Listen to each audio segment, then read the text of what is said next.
week, we talked about epithelial tissue and connective tissue. So the two kind of biggest ones when we're talking about tissues and membranes. And then we'll talk about nervous and muscle tissue, which of course we touch on that when we get into those units anyway. And then we'll go on to skin and talk about skin and burns, which I heard yesterday you guys talked about skin and fundamentals, so that should definitely overlap. Might be repeating what Ms. Belcher taught you when she talked about skin lesions and stuff, but that is good to hear it, you know, in multiple classes, and you know, it's not new information, it just overlaps. Okay, so quickly let's talk about nervous tissue a little bit, and then muscle tissue. So nervous tissue is found where? Nervous system, which is? Brain and spinal cord, perfect. Brain, spinal cord, and nerves. It is used for sensory and motor communication. So it sends signals either through sensory nerves or back through motor nerves, up through sensory nerves and back through motor nerves. Nervous tissue goes through, remember we talked about regeneration and fibrosis. It goes through that process known as fibrosis. So what does that mean? Scar tissue, thank you. So replacement of tissue with scar tissue. So that means, you know, don't do drugs, kids, because once you kill those nerve cells and that nervous tissue, it replaces itself with scar tissue. Okay, so those places. Or if someone were to have a stroke or something like that. Okay. So we'll talk more about that when we get into the nervous system. Muscle tissue, where is that located? In our muscles, so in our skeletal system. Also, we've got muscle tissue in our heart, you know, our cardiac system, because the heart has muscle. And then walls of organs.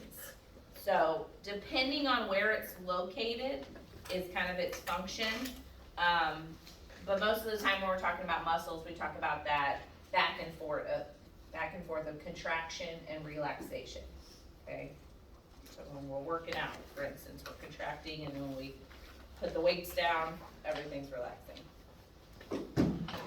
So muscle tissue can be categorized into three types. So as I mentioned, the skeletal system, smooth muscle is within the walls of the organs, and then cardiac is only found in the heart.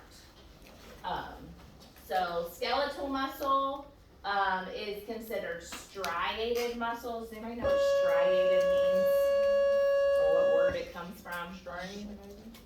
Not Stringy. Stringy, like striped.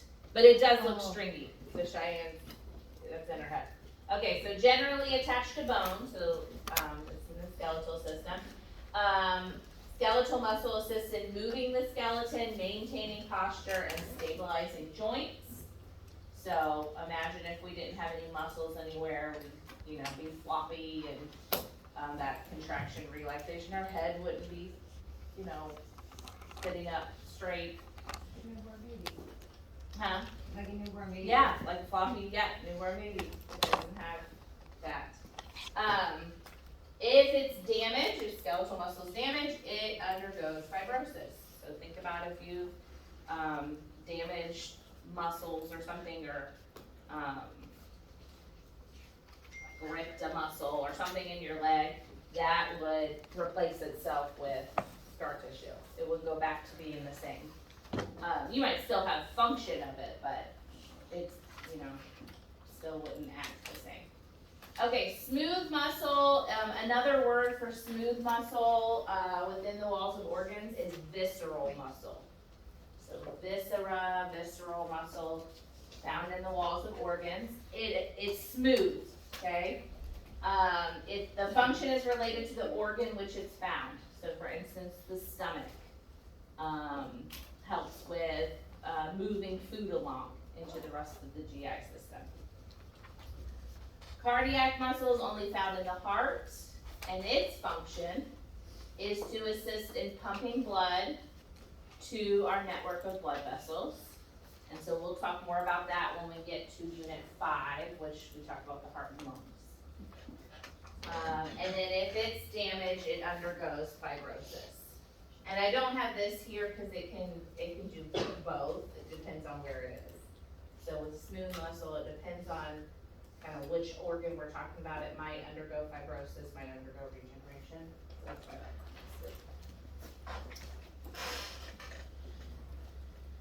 comes. Okay. The stomach, this image is just showing you that the stomach actually has a little bit of all of these tissues. So this is kind of showing you like the order of it.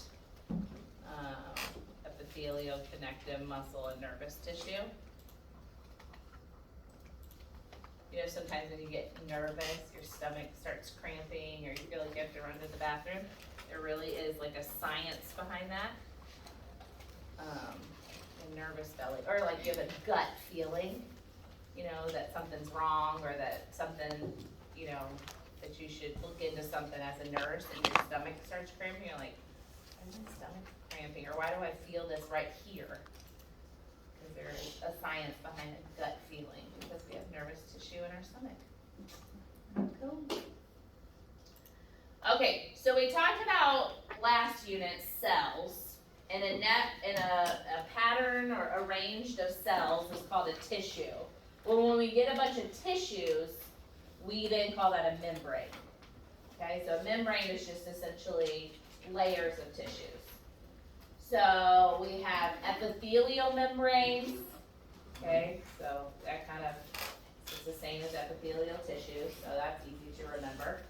So we're talking about the skin, the mucous membranes, and then we're gonna talk about the serous membranes, not serious, or not Siri. Wait for my watch. Who remembers what mucous membranes means? Anything that opens to, yep, Casey's? Or to the outside. The outside of the body, yep. So anything that's open to the outside of the body. So GI tract is probably the easiest one to remember, both ends. They both open to the outside of the body. But also like your nose, we have mucus in our nose, we have mucus in our respiratory system. Those are the easiest ones to remember. So mucous membranes are ones that open to the outside of the body. Serous membranes are all the other ones. So all of like the pleural cavity, okay? So the ones that are kind of more contained when we talk about cavities. We'll talk about, I think we talked about those 2 words coming up. Yeah, we'll get into that. Okay, and then we'll talk about connective tissue membranes. So at least there's not as many membranes as there is tissues. Thank you.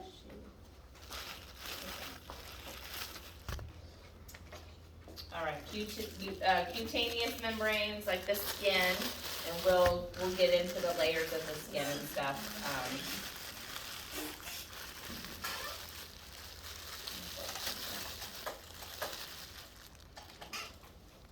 Bodies that open to the exterior of the body, like the respiratory, digestive, urinary, and reproductive. Didn't mention those, but those are also ones that open to the exterior.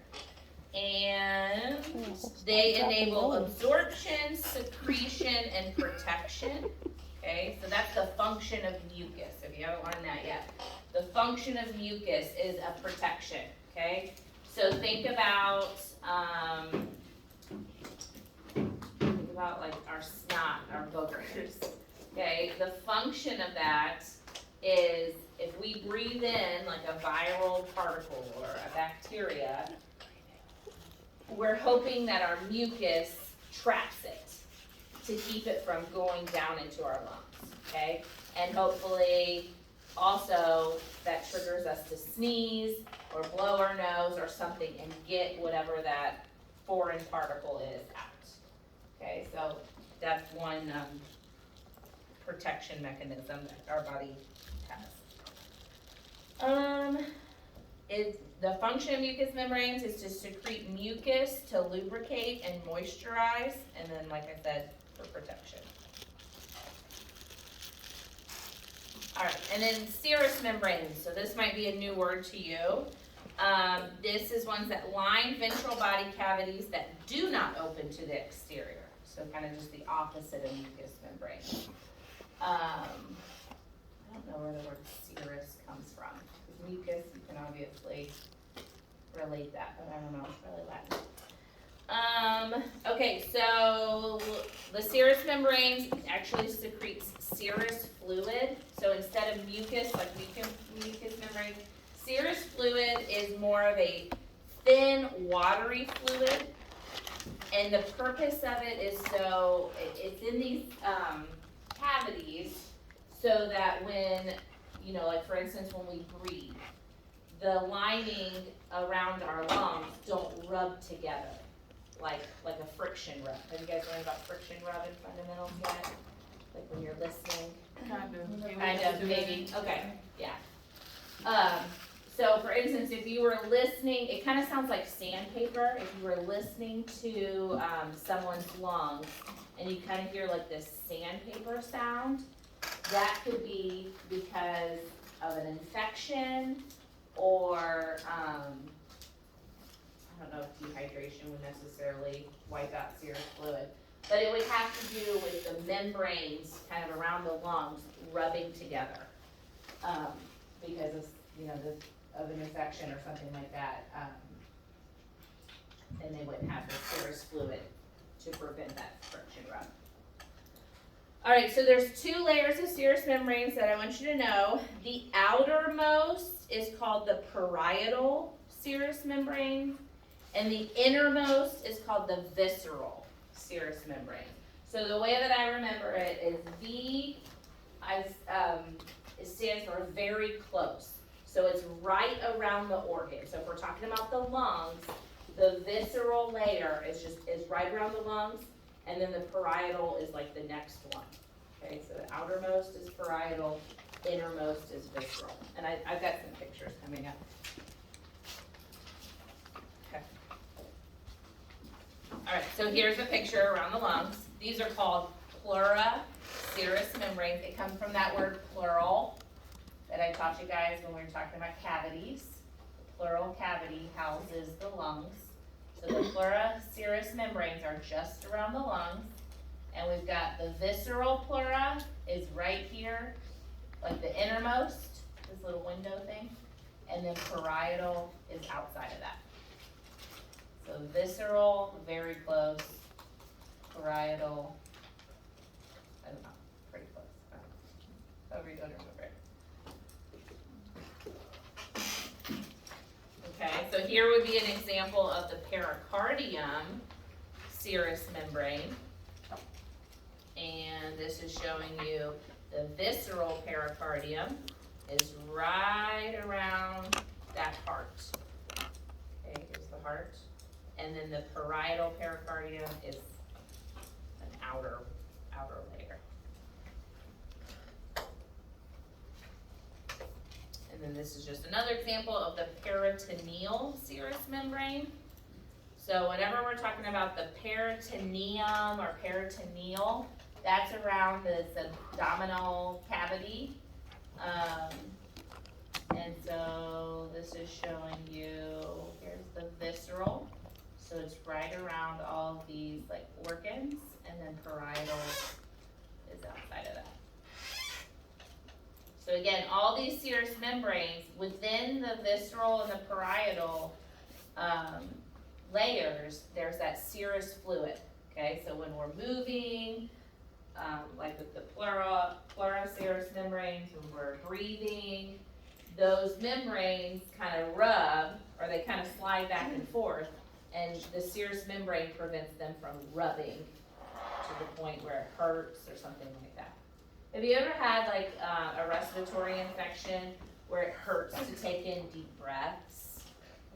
That could have to do with your pleural membranes rubbing together, and it hurts to take a deep breath and to really like expand your lungs. Just trying to relate that. Okay.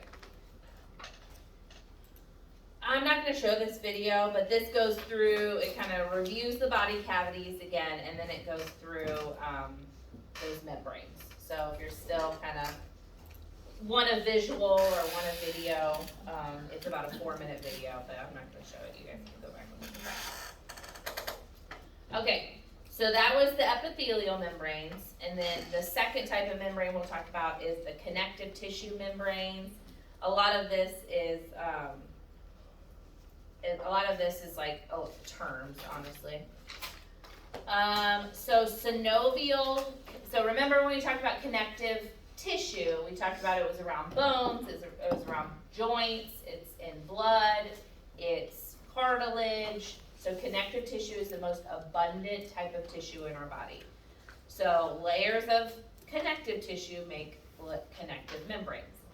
So around the joints, we call these synovial, okay? So that's just kind of a terminology you need to know. If you see this synovial word, it means joints, okay? Let's see, periosteum. Remember that word osteo means bones. So the term periosteum, it are connective tissue membranes that lines bones. So see, a lot of it is just like medical terminology where if you know the root word, you could lead yourself to the right answer. Or, you know, if we're talking about in the hospital setting and there is, I don't know, a procedure done with something like this, and you're like, I have no idea what the perichondrium is. Oh, but I remember chondro means cartilage, so it probably has something to do with the cartilage, you know, if they were talking about the leg or the knee or something. Oh, it's probably the cartilage in the knee, that's what they had an operation on, or that's what they tore, or something like that. So that's really where it's gonna help you.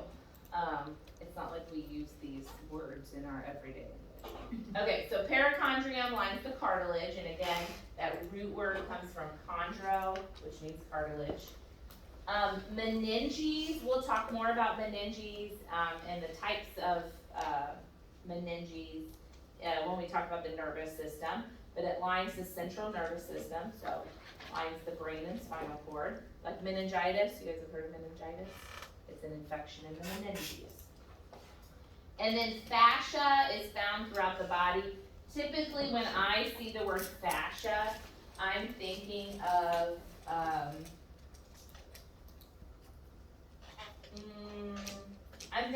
muscles, like flat sheets of muscle, or we talk about muscles coming up, so, but that's found throughout the body, we have muscles all throughout our body. So these are where connective tissue membranes are. Alright, so if I were to say the membrane lining all body cavities that open to the outside of the body, you would pick Mucous membranes. Perfect. What's the connective tissue membranes that lines the cavities of joints? B, because synovial is joints. Okay.